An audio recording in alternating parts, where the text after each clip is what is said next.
Steeler Fury.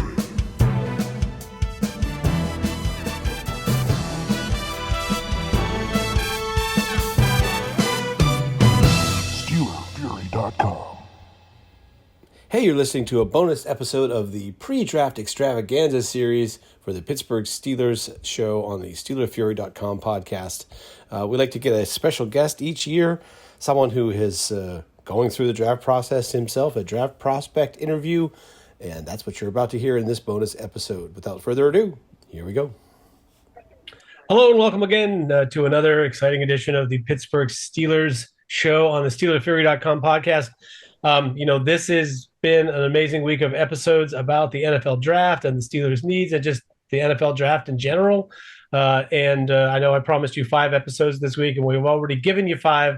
This is a bonus episode, number 6, because we have a chance to talk with someone who's actually in the draft and going through the draft process, and is a prospect that I like very much. Recently awarded him something, which we'll talk about in a second. I know it's the biggest honor he's ever had in his entire career. We have with us edge rusher from the Air Force Academy, Bo Richter. How are you doing, sir?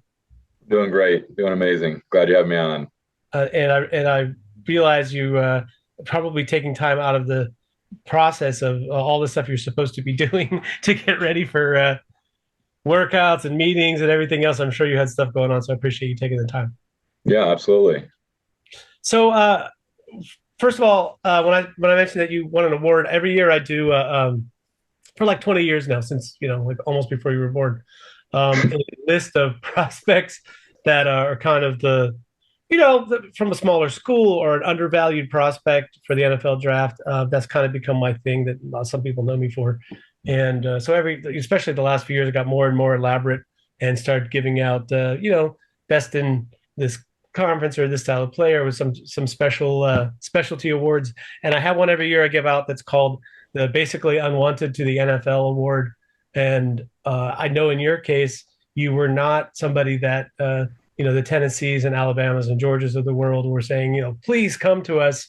And now, those same people, I'm sure they look back at your career and they're just like, we probably could have used a guy like that. Tell us a little bit about where you started, in where you grew up and in your experience in high school and how you got started with recruiting and all that. Yeah, so I had one of the more interesting journeys, I'd say. I grew up in Naperville, Illinois. I went to Naperville North High School there in Naperville, about an hour southwest of Chicago. My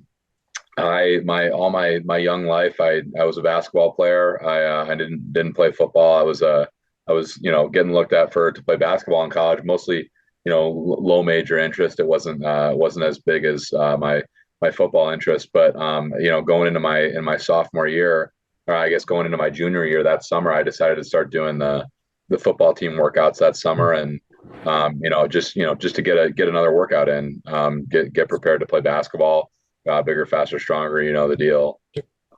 So then I did that, and I kind of just that morphed into me playing that season on the football team. So a lot of my friends played, so it kind of just made sense for me to do it too.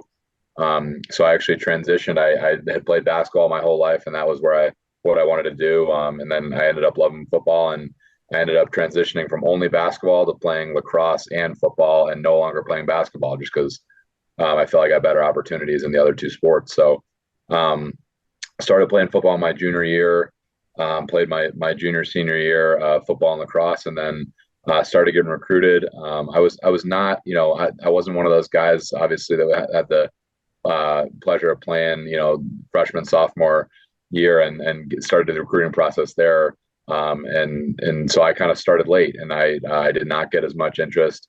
Most of my interest was, MAC, Ivy League, Patriot League, schools like that.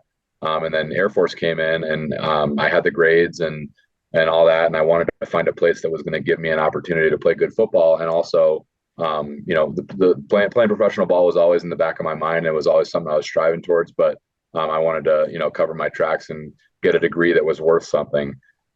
So I decided on Air Force because it was not only did it give you a clear career path after college, but it also gave you a great degree that that holds weight in most circles and when in the hiring process. So I'm excited to use that down the line. Hopefully not soon. Um, but uh, but yeah, that was kind of my process. And then once I got to Air Force, it was kind of the same thing. I was a not one of the guys who came in that was a highly touted recruit coming into the class. So I had to kind of battle my way. I originally was a recruited as an inside linebacker. I played that freshman and sophomore year, and then I started a couple of games as sophomore year as an inside backer, and most of the year I had backed up one of our first team all conference inside backers that year, and then the next year I was kind of flip flop. They flipped me about around a bunch of different positions. I played inside backer, outside backer. I started a couple games at 4 point stance, defensive end. Um, so yeah, I kind of was the jack of all, master of none my junior year, and they kind of threw me around as the team needed, which I was happy to do. I was happy to do what the team needed and fill in some roles that were lacking in the injury department or for whatever reason. And then going into my senior year, I finally kind of found my home there on the edge. I was always kind of natural with pass rushing, so it came pretty easily to me once I kind of transitioned over to that. Um, and yeah, so then I kind of just found my home, and there it is. Most of my production came this last year, and that's kind of how it went. Yeah, well, it feels like well, perfect for a service academy. Whatever it takes, right? You Yeah, do the absolutely. jobs you do, but and whatever they ask you to do. But also, I feel like those experiences playing different positions. I don't know. I mean, a very much lower level experience playing football than you, but playing different positions, I feel like you learn the game a little bit differently, so that whenever you find the spot that actually works for you, you incorporate a little bit of that knowledge about other things, probably. So Yeah, I mean, it definitely helped me kind of understand the defense at a higher level.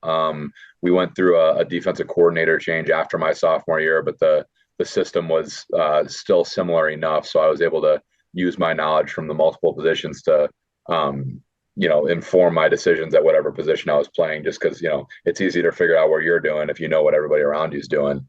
yeah, So yeah, I think, and I think also a lot of people have this privilege, but for different reasons. I think it was good seeing the different styles of coaching because I was coached by it ended up being five different coaches through my career. It ended up being four positions.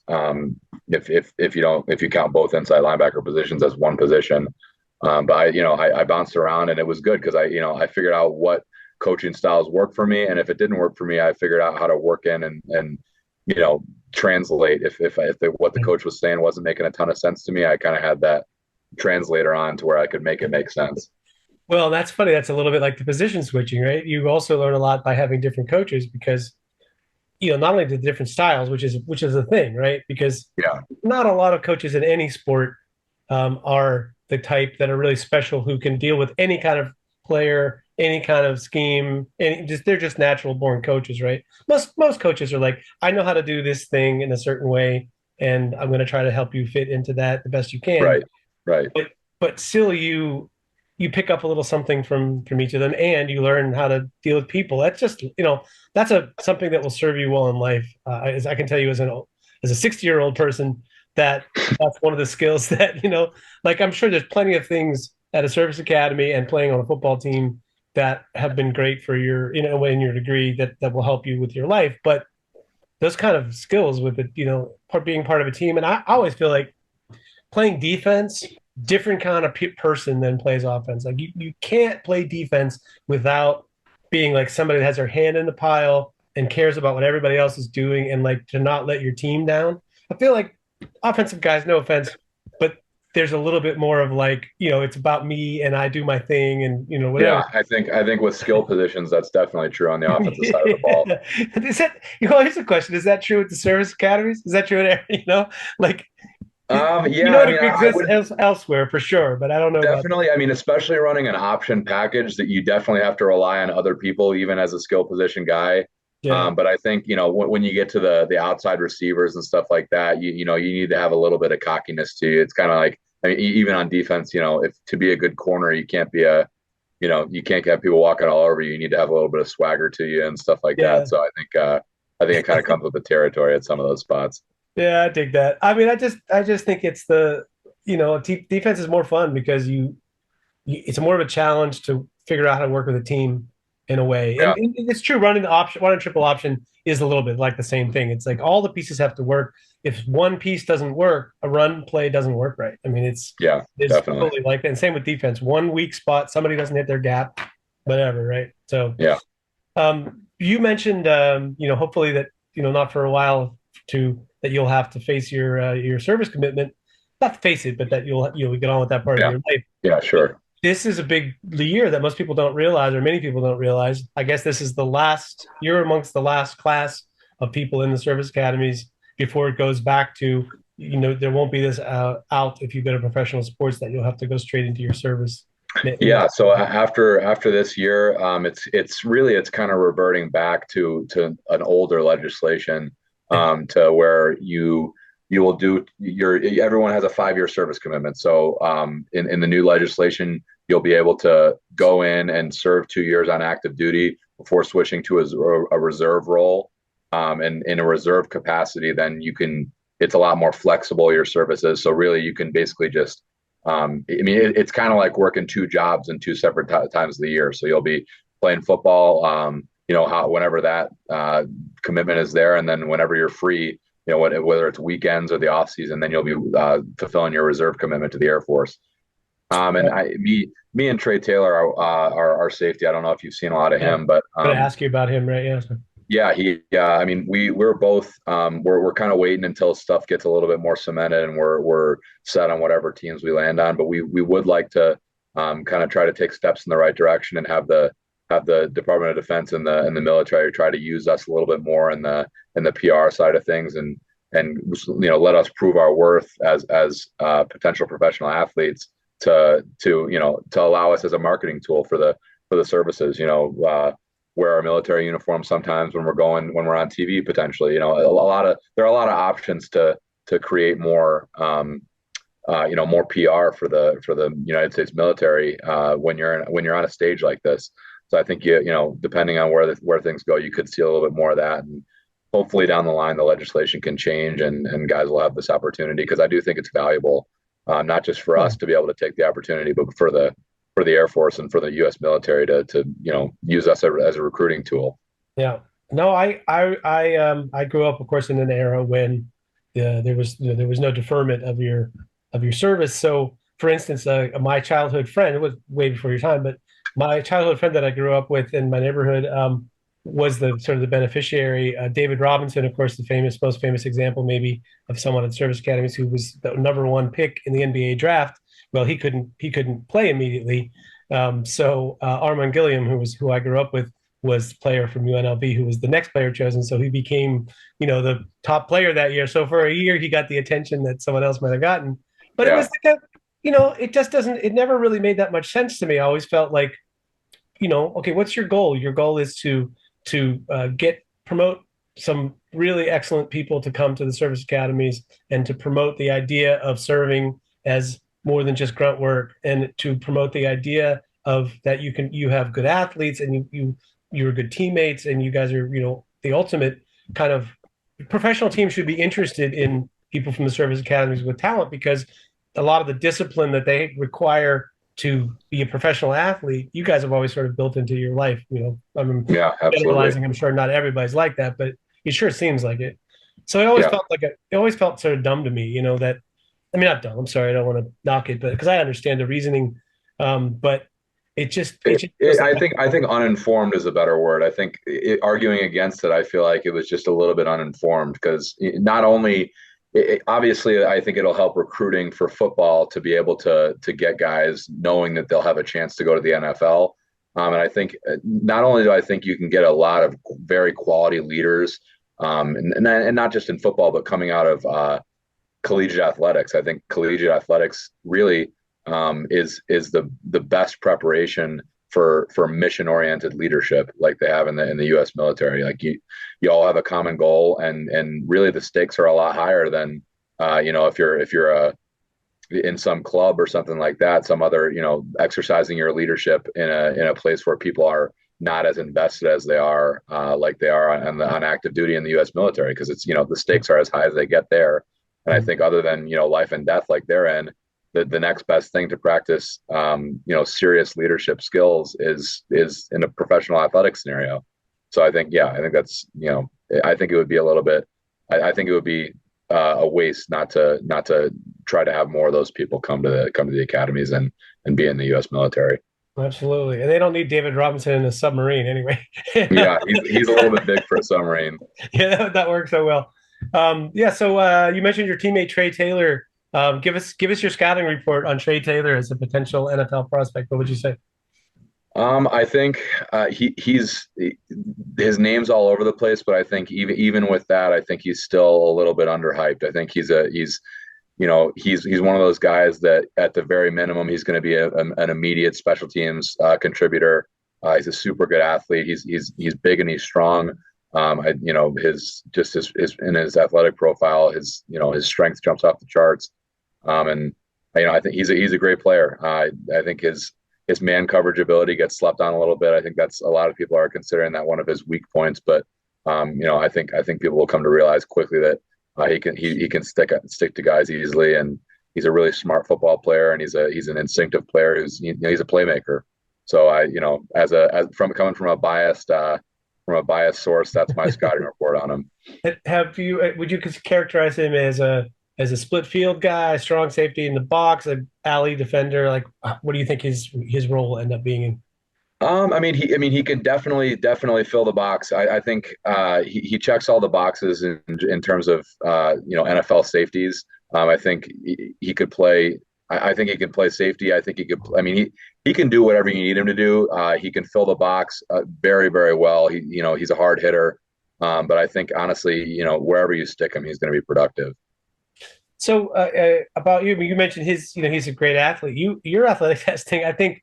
I believe I read something. Maybe I'm wrong. That you even surprised yourself in terms of the kind of athlete the kind of athletic performance you put in testing. You had a crazy, we have a 40 inch vertical jump or something like that. And you were like 240 ish, right? Something like that. Yeah, I was 248 at Pro Day. Yeah. Yeah, that's not nothing, man. That's a lot of mass to move up. I guess it's appropriate that you're in the Air Force. Yeah, sure. Flying object, very large. You're fit. I work on, I follow the Pittsburgh Steelers, so we've had this, for such a long time now, the 3-4 kind of base defense. Although, the way the NFL is, there's not much base defense anymore. It's all nickel. Yeah, but sure. Those the idea of the stand up outside linebackers who we used to call, used to be able to get our choice of the tweener guys that were, a little bit too small to be a defensive end with their hand in the dirt, and then a little bit too big to be really an off-ball linebacker. And you'd be like, well, you put that guy on the edge and set him after the quarterback, and that worked really well for us. But then the other teams caught on, and now it's like a real challenge to find that type. But you seem like everybody's looking for something slightly different, an outside linebacker, edge rusher. But it feels like you're in a good spot where there's basically two types of people that generally work. One is super long and very bendy, and then there's the guys with sort of a little bit more compact with a lot of power in your draft, in your rush. And I kind of feel like you fit in more of that category. And I'm going to throw a name at you, James Harrison. It's that type where you get under the taller guys' pads and you have power to, even if they outreach you, you have the power to get through them. It seems like. What do you consider to be your strengths as an edge rusher? Yeah, I think that James Harrison was a very big guy. I think his rush profile definitely was very power based. I think with me, I would say my rushes are all my rushes. I think are predicated on speed and winning edges. And I think short. Like I did an interview yesterday. I just think twitch and the make you miss ability, I think is my strength. I think I have short area quickness and explosiveness, so I can make guys miss. And I think I do still have that power. And our coach a lot of times uses it as a way to make fun of the short guys. But natural leverage is a real thing. You can get under guys' pad levels and really lift guys and make them move. But I think generally my ability to win rushes is definitely predicated on twitch and speed and finesse, I guess is what you would call it. But I think twitch would be a good word, I think. Well, I like how you use the threat of because your first step, like your quickness, first two steps, I like to say for someone like you, Yeah. is a threat to guys that have trouble getting in their pass sets, to the point where once you figure that out, that they're a little bit afraid of you beating them on the edge, then you have this counter to be able to come back and Yeah, like absolutely. do. If they're afraid of your speed, they just open the can to any move. If they're worried about getting busting edges, you're going to be able to beat them however you want. So I think predicating rushes with speed. I think that's one thing that we were coached. We were coached to do. Speed is how you set up every single pass rush move. You got to get these guys scared of your speed. So I think that's what I've tried to do, and I think I've been relatively successful and ready to hone the craft. And as I recall, also you ran a very fast 40. I can't remember the exact number now, but I'm sure you've got a tattoo already. Yeah, I ran 4.56 was the consensus time.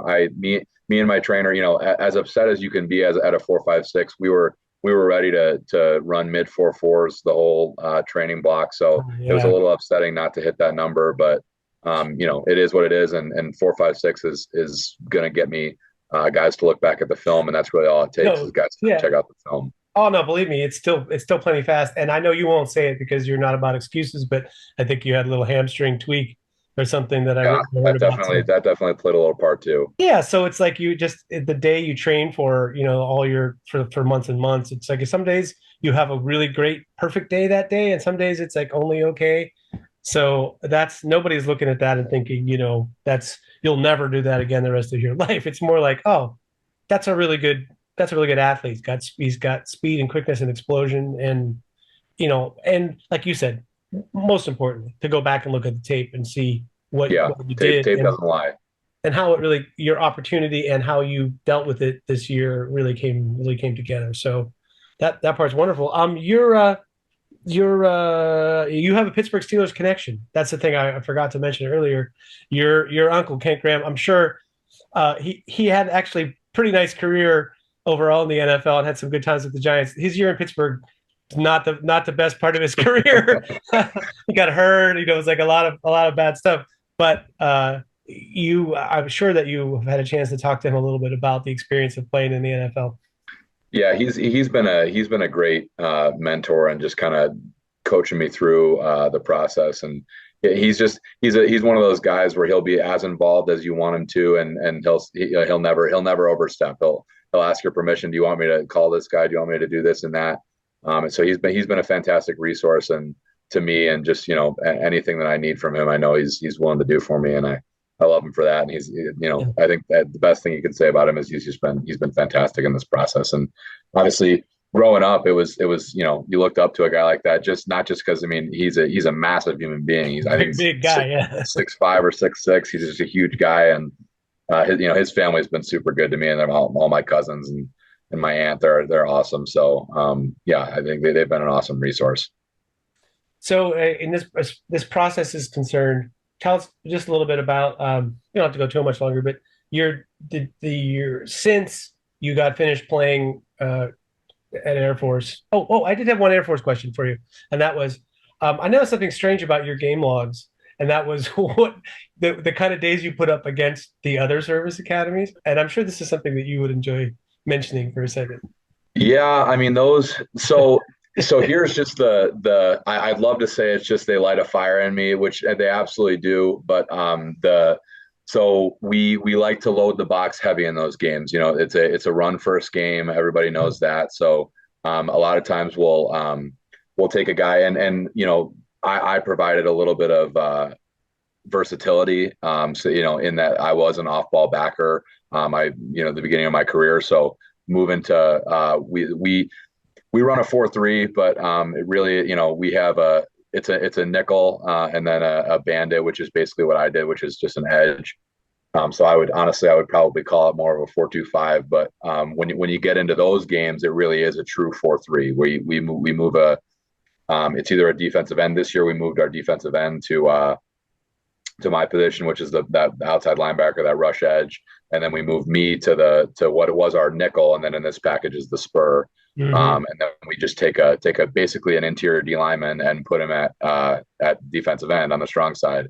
So going against those teams and playing that spur position, there's a lot of action and a lot of opportunity to make plays. So I'd say, I'd love to say it's just me, but that's a focal point in our defense that, especially in those service academies, has a lot of opportunity to make plays. So I think that's a big reason for the success there. I mean, you look back in the history books, Vince Sanford, who was a first team all conference outside backer the past 2 years, not this past year, but the 2 previous years.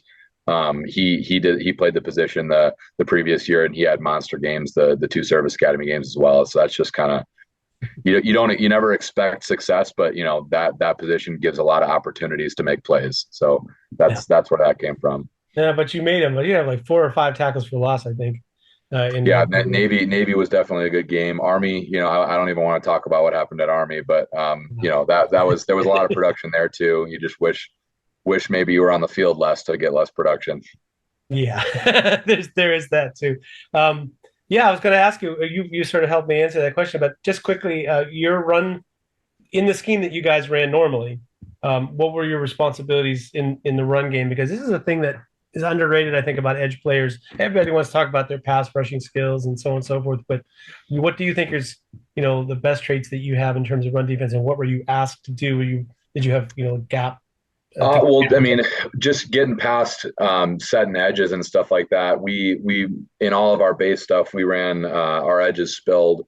We were spill pullers, spill slicers, and all that stuff. And I think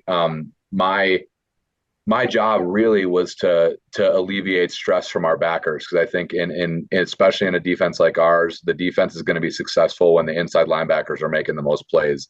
So my job was, obviously, if a play presented itself, go make the play. But my job was to whoop the tackle and make sure he doesn't get to the second level. And I think that's something that a lot of people, a little nuance that a lot of people don't understand. A lot of teams out there will send pullers and any blockers coming across the formation. They'll box it and they'll send it back to the interior of the formation, where we would spill it, and then we allow our linebackers to scrape over the top. And where I think that gives us an advantage is when you're boxing a puller or a slicer, you're giving that tackle free reign to go climb to the second level and wall up your frontside backer.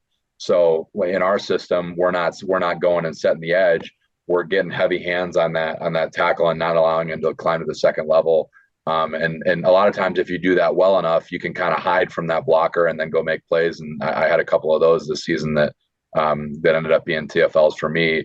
But when it wasn't, and then that blocker came to and it ended up being a double team on me, it was like shooting fish in a barrel for our weak side backer, because our job up front is to take up as many blockers as you can so other guys can make plays.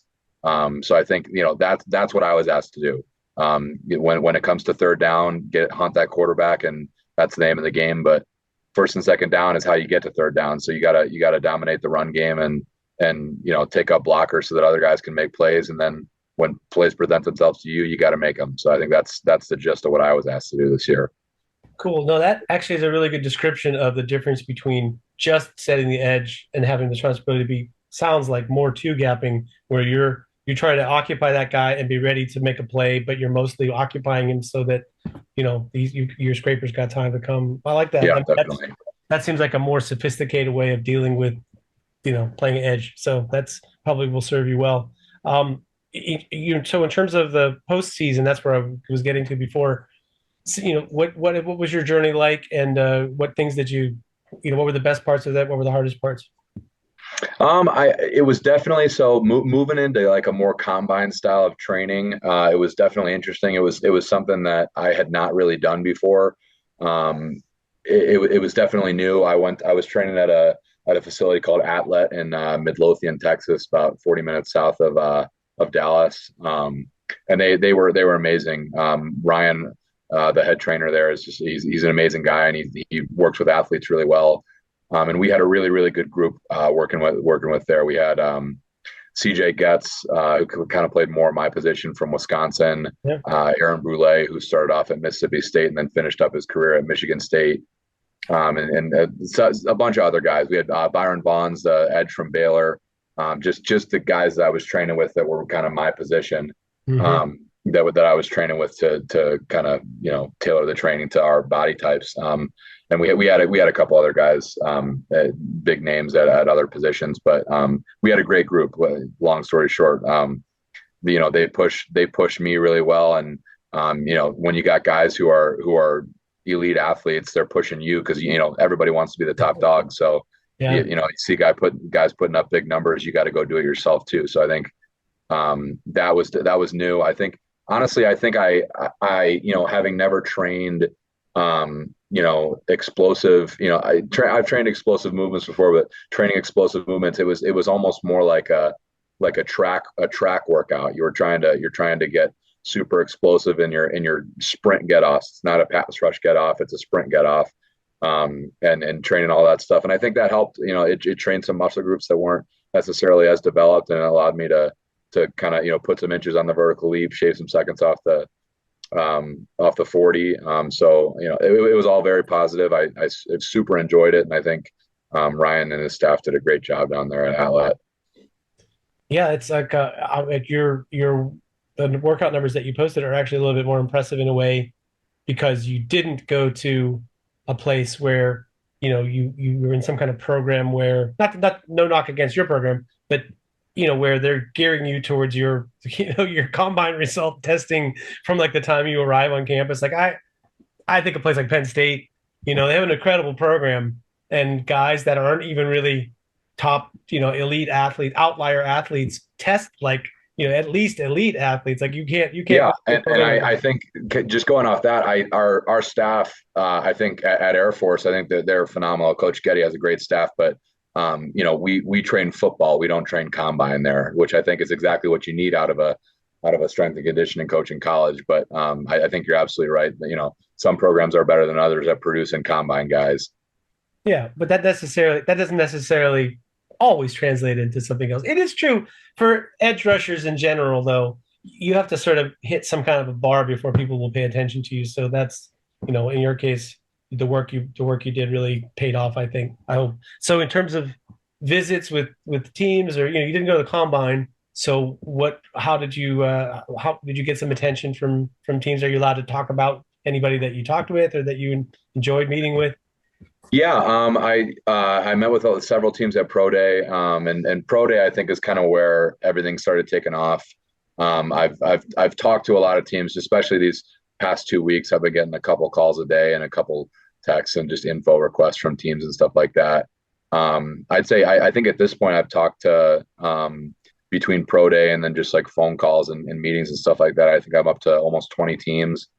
So yeah, I mean, the interest has been good. I haven't heard from the Steelers yet. Maybe in the next couple of days, hopefully. But yeah, I mean, the interest has been growing, and it's good to see. In the past month and a half, probably about a month, I haven't done a whole lot. I'm not putting more film out. That's all been there, and I'm not testing any new numbers, and my interest seems to grow.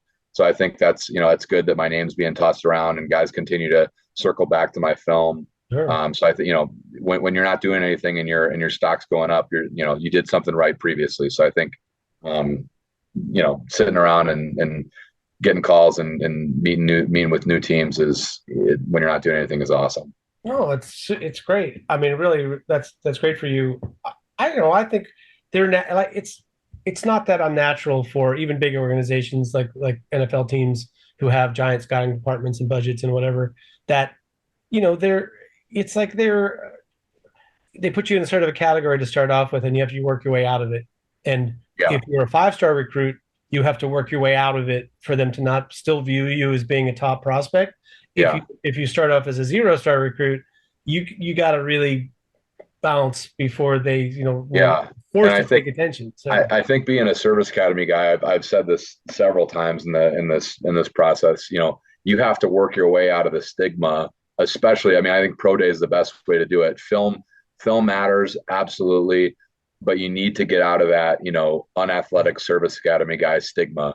Yeah, And I think, I think first of all, I think we have a lot better athletes than people give us credit for, just generally. most Um, definitely. Yeah. but you definitely got to work your way out of the mud in terms of people regarding your athleticism. Oh So yeah. putting up big numbers at pro day was important to me, just to get rid of that kind of classification on my draft status. Do you have ever any conversation with the guy from the linebacker from Army? It's another guy that I think this year is, like you said, proving that there are not only athletes there, but like real prospects.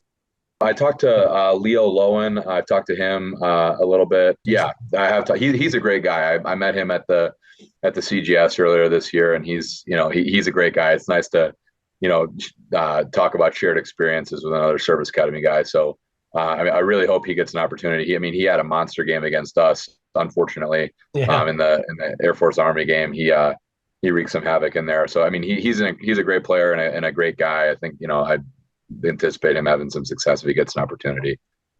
Before I let you go, you mentioned CGS, the College Gridiron Showcase. This is something that I think even people who follow the draft pretty closely are not all that familiar with because it's not super publicized, but there's no game that's on television that everybody can see. There was to clue in, but I think it's really useful for not only for prospects, for like a prospect like you to go and test yourself against other guys that are sort of leveling up a little bit, and I'm guessing that you probably got something really good out of that experience and some attention. What was your experience like at CGS? It was very good. I think just first of all, I think you can absolutely tell right when the guys come up and start talking at the beginning of the event. Those guys care about getting attention on lower prospects. Those guys care about your journey and they care about you personally, which I think is really, really cool. They don't think they're too good for anybody at that camp, which is, I think is just a great trait as a person. Um, but yeah, I think I was a little bit. I had high expectations for the levels of competition. I think it was less than I thought it would be. I didn't, especially working the edge stuff. It was. I didn't feel like I really had any trouble in the one-on-ones or anything like that. I felt like I won most of my reps pretty decisively, which you shouldn't be able to do if you're going up against guys that are really good. And that's not to say there weren't good players there, but I had really high expectations just because these guys are all have expectations to go to the NFL, and I think some of the guys you just kind of get exposed at those events, and the cream rises to the top, and then the whatever goes to the bottom goes to the bottom. Sure. But And I imagine, I don't know off the top of my head who you were facing there, but sometimes it's smaller school guys and it's just seeing the jump up in competition. It doesn't mean they can't raise to that level, but I'm sure the first time you play against somebody that's like, wow, like this is not what yeah, I'm used to seeing in my career. That's gotta be a tough adjustment for anybody. Yeah. yeah. I think, and I seriously, I think that the tackles in the Mountain West are underrated. I think first of all, I think we produce some good edge guys. I like to think that Mo Kamara has risen up draft boards. Yeah. He's a really good athlete, and I like to think that I'm a little bit more comparable to him. I just don't have as consistent production as him because he's been a great player for a really long time for them. Yeah. And I think if I had been afforded the opportunity to play as long as he was, I feel like I would have been in the same ballpark as him. But that Yeah. I am where I am, and we they're needless to say they're great players. Boise has a bunch of good D linemen and pass rushers, and obviously Mo Kamara is a good player, and there's a bunch of other good pass rushers in the Mountain West that these tackles have to deal with. And I Yeah. think Frank Crum from Wyoming is Yeah. I was just one gonna of the say that. names Yeah. in the past. Boise's had some really. I know last year Boise had a really really good tackle. Who obviously physically he was great, but just as the leader of their offensive line, you could just tell. This guy's in charge, and you don't really see a tackle in charge of the offensive line very often. Yeah. Um, so yeah, I think the tackles in the Mountain West are good, and I played against some big guys. I think I played against 3 or 4 guys in my career that were 6'10" or 6'9", and these guys are big and long and they can play. So I'm not necessarily worried about going up against somebody who's bigger or longer than I'm used to. I feel like I've seen a Yeah. little bit of everything. Yeah, I just feel like the whole edge and outside tackle game in the NFL is like a different. It's like its own super league, you know. Yeah, like, yeah. I like mean, you get, there are some freaks in the NFL playing the edge, and there are some really freaky, really big guys playing tackle there. That guys that big shouldn't be able to move that well. no, man, it's and you see it up close. It's one thing to see it on television, but you see even guys that are sort of, you know, prospects, sort of the tail end of the draft, guys that may have successful careers eventually, but like aren't even like the superstars. And you see those guys up close on a practice field, and you just think like, wow, like Yeah, that's unnatural, as you said. It just yeah, personally yeah, shouldn't be moving like that. And I can't even imagine having the job of like, oh man, I got to beat that guy. All right, like let me figure it out. Yeah, because I know yeah. like there's something to be said for being I mean, in a way, life is a lot easier when you're the best athlete and the biggest guy.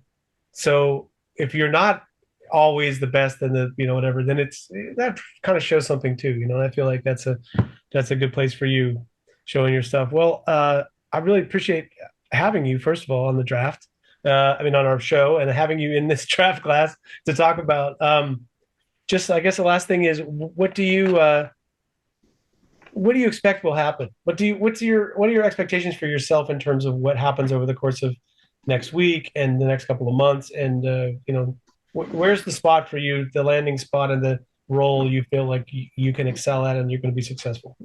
Well, just in terms of the draft, I that's kind of out of my hands at this point. I'm excited to see where I'll land. Just I feel like I'm in the same boat as everyone watching. Nobody knows. No, even the GMs probably aren't sure where their cards are going to fall Yeah. come draft day. But yeah, I mean, I think in terms of what my role will be, special teams will be my ticket. I can't wait to go play special teams. I absolutely love running down on kickoff and punt and all the special teams. I think they're a great opportunity to kind of show what you're made of and showcase some athleticism and some playmaking ability. And I have no expectations going into camp other than me putting my best foot forward and that's showing what I can do and seeing what people think. I think people will be surprised. I think even as my stock goes up, I think I'm definitely a guy who's gonna. I hope to overperform when it comes to time. But yeah, I mean, I'm excited, and I think the road is there's a lot of opportunity on the road ahead, and especially in the next 4 months.